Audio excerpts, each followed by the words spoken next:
ஹரே கிருஷ்ணா. எல்லாருக்கும் நமஸ்காரம். இன்று உலகம் முழுவதும் ஆ கிறிஸ்துமஸ் அப்படின்ற திருவிழாவானது கொண்டாடப்படுது. குறிப்பா அயல் நாடுகள காட்டிலும் இந்தியாவுல தான் இன்னைக்கு கிறிஸ்துமஸ் அப்படிங்கிறது அதிகமா கொண்டாடுறாங்க. ஏன்னா, அயல் நாடுகள்ல நெறைய பேர் இன்னைக்கு நாஸ்திகர்களா தான் இருக்காங்க. நெறைய சர்ச் எல்லாம் இன்னைக்கு குளோஸ் பண்ணிட்டு இருக்காங்க. அதனால தான் அங்க இருந்து எல்லாரும் இங்க மக்கள அ தேர்ந்தெடுக்க ஆரம்பிச்சுட்டாங்க. ஏன்னா, இந்தியாவுல ரத்தத்திலே இருக்கு. கடவுளை ஏற்றுக்கொள்வது, இல்லையா? பெரியவங்களுக்கு மரியாதை குடுக்கறது, கொஞ்சம் கலாச்சாரத்தோட இருக்கிறது, பொறுப்போட இருக்கிறது அப்படிங்கிறது நம்முடைய ரத்தத்திலே இருக்கு. அதனால யார் எத சொன்னாலும் என்ன பண்றோம் நம்ம? ரொம்ப எளிமையா எடுத்துக்கிறோம். அதனால தான் அங்க வியாபாரம் பண்ண முடியாம என்ன பண்றாங்க? எல்லாரும் இங்க வியாபாரம் பண்ணிட்டு இருக்காங்க. அது எதுவா இருந்தாலும், அது மதமா இருந்தாலும் சரி, இல்ல பொருட்களா இருந்தாலும் சரி. ஃபோன் விக்கிறதுக்கும் இந்தியா தான் தேவைப்படுது. இல்லையா? லேப்டாப் விக்கிறதுக்கும் இந்தியா தேவைப்படுது. ட்ரெஸ் விக்கிறதுக்கும் இந்தியா தேவைப்படுது. நம்ம ஊர்ல ட்ரெஸ் வித்தோம்னா யாரும் வாங்க மாட்டேங்கிறாங்க. என்ன பண்றோம்? இங்க இருந்து மறுபடியும் அயல்நாட்டுக்கு அனுப்பிச்சு வச்சு அதுக்கு ஒரு புது பிராண்ட் குடுத்து, பீட்டர் இங்கிலாந்து அப்படி சொல்லி கொண்டு ஷோரூம்ல வித்தோம் அப்படின்னா, உடனே வாங்கிக்கிறாங்க. நம்ம ஷோரூம்ல இருக்கும். சாதாரண ட்ரெஸ் குடுத்தோம், இந்தியன் மேட் அப்படின்னா வாங்க மாட்டாங்க. இதே அமெரிக்கன் மேட் அப்படின்னா, எவ்வளவு விலை குடுத்தாலும் ஷோரூம்ல வாங்கிக்கிறாங்க. அப்படிதான் இருக்கு. அப்படி அ இன்னைக்கு அயல்நாட்டுக்காரங்கலாம் என்ன பண்றாங்க, இந்தியால வியாபாரம் பண்ணிட்டு இருக்காங்க. அதுல ஒரு முக்கியமான விஷயம் தான் இந்த கிறிஸ்துமஸ் போன்ற பண்டிகைகள் கூட. அ கிறிஸ்துமஸ் எதுக்காக கொண்டாடுறோம் அப்படின்னா, இன்னைக்கு தான் ஜீசஸ் அப்படின்றவர் தோன்றினார் அப்படின்ற காரணத்துக்காக கொண்டாடுறோம். உலகத்துல எத்தனையோ பேர் தோன்றி மறையறாங்க. அப்படி இருக்கும்போது நம்ம ஏன் ஒரு சிலர் மட்டும் கொண்டாடுறோம் அப்படின்னு கேட்கலாம். ஜீசஸனுடைய மிக முக்கியமான ஒரு குணத்த எடுத்து பார்த்தோம் அப்படின்னா, அவர் பண்ண மேஜிக் பெரிய விஷயம் கிடையாது. மேஜிக் நெறைய பேர் பண்றாங்க. நாங்க நேற்று ஒரு ஸ்கூல் ப்ரோகிராம் போயிருந்தோம். கல்வி அப்படின்னு ஒரு ஸ்கூல் ப்ரோகிராம் போயிருந்தோம். ஒரு சின்ன பையன் தான் 8வது படிக்கிற பையன். மேஜிக் பண்ணான். நெறைய மேஜிக்லாம் பண்ணான். ஈவன் சுடக்கூடிய எண்ணெயில கைய விடுறது அப்படி போல நெறைய மேஜிக்லாம் பண்ணான். அப்ப மேஜிக் பண்ணாலாம் யாரும் யாரையும் போற்றி புகழ மாட்டாங்க. இப்படி வழிபாடுலாம் பண்ண மாட்டாங்க. அப்ப ஜீசஸினுடைய மிக முக்கியமான குணம் என்ன? அவரை எல்லாரும் வழிபடுவதற்கான மிக முக்கியமான குணம் என்ன அப்டின்னா, அவருடைய தியாக குணம் தான். அவர் என்ன பண்ணாரு, தான் யாருக்கெல்லாம் பாதுகாப்பு குடுக்கணும்னு நெனச்சாரோ, அந்த மக்களுக்காக உயிரிழந்தார். எங்களுக்காக உயிரிழந்தார் அப்டின்னு சொல்லிட்டு ஜீசஸ் கிறிஸ்டியன்ஸ் யூசுவலா சொல்றது உண்டு. ஜீசஸ் என்ன பண்ணாரு? எங்களுக்காக உயிர விட்டார் அப்டின்னு சொல்றது உண்டு. அப்ப அவர் செஞ்ச தியாகம் தான் நமக்கு முன்னாடி நிக்குது. ம்.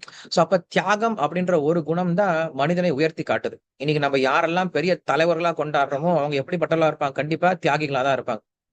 இல்ல உலகத்துல எத்தனையோ பெரிய பெரிய ஆட்கள்லாம் வந்துட்டு போயிட்டாங்க. பெரிய செல்வந்தர்கள்லாம் இருந்துட்டு போயிட்டாங்க. பெரிய பலவான்கள், பெரிய அழகான ஆட்கள், இல்ல பெரிய பிரபலமான ஆட்கள்லாம், ராஜாக்கள்லாம் இருந்துட்டு போயிட்டாங்க. அவங்கள நம்ம பெருசா கொண்டாடுறது கிடையாது. ஆனா, யார் ஒருத்தர் சமுதாயத்துக்காக தியாகம் பண்ணியிருக்காங்களோ, அவங்கள கொண்டாடுறோம். ஈவன் அப்துல் கலாம் அப்படின்னு இருந்தார். அப்துல் கலாம் அப்படின்றவர் ஒரு பெரிய விஞ்ஞானியா தெரியப்பட்டார். நம்ப இந்தியாவுல நெறைய விஷயங்கள கண்டுபிடிச்சு உதவிகரமா இருந்தார். இந்தியால நெறைய விஞ்ஞானிகள் இருக்காங்க. ஆனா எல்லா விஞ்ஞானிகளும் நம்ம கொண்டாடுறது கிடையாது. அவர மாரி கொண்டாடுறது கிடையாது. காரணம் என்ன அப்டின்னா, அவருக்கு இருந்த அந்த தியாக குணம். அவர் என்ன பண்ணாருன்னா, ரொம்ப எளிமையா வாழ்க்கை வாழ்ந்தார். மற்றவங்களுக்காகவே வாழ்க்கை வாழ்ந்தார் இல்லையா? அப்ப அந்த தியாகம் அப்டின்ற ஒரு குணம் தான் நம்மை உயர்த்தி காட்டுது. இது நம்ம எல்லா மிருகங்கிட்ட கூட பார்க்கலாம். ஒரு சின்ன தேனீ கூட என்ன பண்ணுது அப்டின்னா, தான் சேகரிக்கக்கூடிய தேன என்ன பண்ணுது? மனுஷனுக்காக குடுத்துருது. பசு கூட என்ன பண்ணுது? தான் உண்டாக்கக்கூடிய பால மனுஷனுக்காக குடுத்துருது.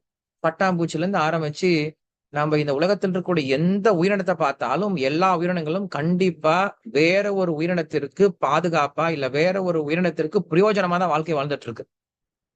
ஆனா மனித உயிரினம் மட்டும் என்ன பண்ணுது அப்டின்னா, இந்த எல்லா உயிரினத்தையும் அழித்து, இவங்க கிட்ட இருந்து எப்படி பிடுங்கி சாப்பிடலாம்னு இருக்கே தவிர, மனித இனம் மட்டும் மற்றவங்க யாருக்கும் உதவி பண்றதே கிடையாது. இந்த ஒரு தியாக மனப்பான்மை அப்படிங்கிறது எப்ப அழிஞ்சிடுதோ அப்ப மனித சமுதாயம் மிருகத்தை விட ரொம்ப மோசமான சமுதாயம் மாறி போயிடுது. மிருகத்துக்கிட்ட கூட என்ன இருக்கு? தியாகம் அப்படின்ற குணம் இருக்கு. மனுஷன்கிட்ட எனக்கு தியாகம் அப்படின்ற குணம் கிடையாது. அப்ப இன்னைக்கு அந்த ஜீசஸ் எல்லாரும் வழிபடுறாங்க அப்படின்னா காரணம் என்னது? அவர்கிட்ட இருந்த தியாக குணம். இது நம்ம ஆச்சாரியர்கள் நெறைய பேர்கிட்ட பார்க்கிறோம். உதாரணத்துக்கு நம்முடைய ஸ்ரீல பிரபுபாதர். இந்த இஸ்கானுடைய ஸ்தாபக ஆச்சாரியர் ஸ்ரீல பிரபுபாதர். அவர் தன்னுடைய 70வது வயதுல ரொம்ப வயசான கட்டத்துல அவர் என்ன பண்ணாரு? விருந்தாவனத்துல இருந்து அவர் பாட்டுக்கு அவருடைய பக்தி செஞ்சுட்டு இருந்தார். பட் இருந்தாலும் தன்னுடைய அந்த வசதியான வாழ்க்கைய தியாகம் செஞ்சுட்டு என்ன பண்ணாரு? அமெரிக்காவுக்கு போனாரு. அமெரிக்கால போயிட்டு 12 வருஷம் கஷ்டப்பட்டார். கஷ்டப்பட்டு இந்த இஸ்கான் அப்படின்ற இவ்வளோ பெரிய ஒரு ஸ்தாபனத்த உருவாக்கி குடுத்திருக்கார். அவரு பண்ண தியாகம் இல்லையா? அவரு பண்ண ஒரு தியாகத்தினால இன்னைக்கு லட்சக்கணக்கான மக்கள் என்ன பண்றாங்க? கிருஷ்ண பக்தி எடுத்து ரொம்ப சந்தோஷமா இருக்காங்க. அப்ப இந்த தியாகம் அப்படின்ற குணம் ரொம்ப ரொம்ப முக்கியம். நாமும் என்ன பண்ணணும் அப்படின்னா வாழ்க்கையில கொஞ்சமாவது தியாகம் பண்ண கத்துக்கணும். தியாகம் அப்படின்ற குணத்த கத்துக்கணும். போட்டி போட்டுட்டே இருக்கக்கூடாது. நாம் யார் கூட போட்டி போடுறோம்? நமக்கு தெரிஞ்சவங்க கிட்ட, நம்ம அப்பா, அம்மா கிட்ட, நம்ம குழந்தைங்க கிட்ட இல்லையா? நம்மளுடைய ஃப்ரெண்ட்ஸ் கிட்ட போட்டி போடுறோம். தேவையில்ல. சோ இந்த போட்டி அப்படின்ற மனப்பான்மைய குறைச்சுக்கிட்டு, பொறாமை அப்படின்ற மனப்பான்மைய குறைச்சுக்கிட்டு, கொஞ்சம் விட்டு குடுத்து வாழ்ந்தோம், கொஞ்சம் தியாகம் செஞ்சு மற்றவங்களுக்காக கொஞ்சம் சிரமத்த எடுத்து வாழ்க்கைய வாழ்ந்தோம் அப்படின்னா, நாம எல்லாருமே கூட அந்த மாரி ஒரு உயர்ந்த ஸ்தானத்துக்கு போக முடியும். சோ இன்னைக்கு அந்த ஜீசஸ எல்லாரும் வந்து வழிபடுற நாள் உண்டு. ஜீசஸ் சொல்லியிருக்காரு, "என்ன வழிபடாதீங்க, எனக்கு மேல இருக்கக்கூடிய எங்க அப்பா வழிபடுங்கன்னு" சொல்லி சொன்னார்.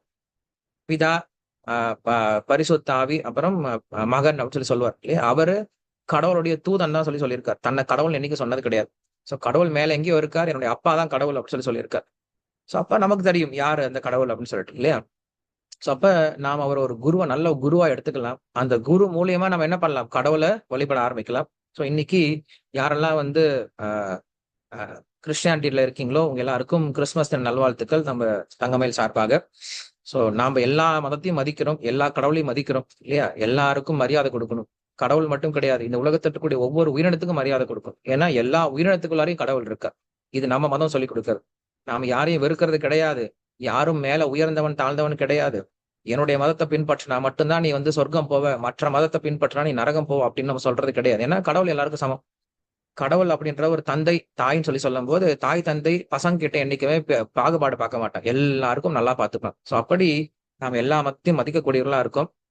சோ அப்படி ஒரு இந்த உலகத்துல மிகப்பெரிய அ பழமையான 2000 வருஷம் பழமையான மதம் தான் இந்த கிறிஸ்தவ மதம். சோ அந்த மதத்தை நாம் மதிப்போம். அவங்களுக்கு இன்னைக்கு என்ன பண்ணோம்? நம்ம எல்லாரும் வாழ்த்து சொல்லலாம். இன்னைக்கு நம்மளும் என்ன பண்ணலாம்? ஜீசஸ் கிட்ட பிரார்த்தனை பண்ணிக்கலாம். நாமும் அவரைப் போல இந்த தியாக மனப்பான்மைய வளர்த்துக்கிட்டு, மக்களுக்கு ஏதாவது ஒரு வகையில் நல்லபடியா உதவிகரமா இருக்கலாம் அப்படிங்கிற விஷயத்த என்ன பண்ணலாம்? இனி நம்ப பிரார்த்தனை பண்ணிக்கலாம்.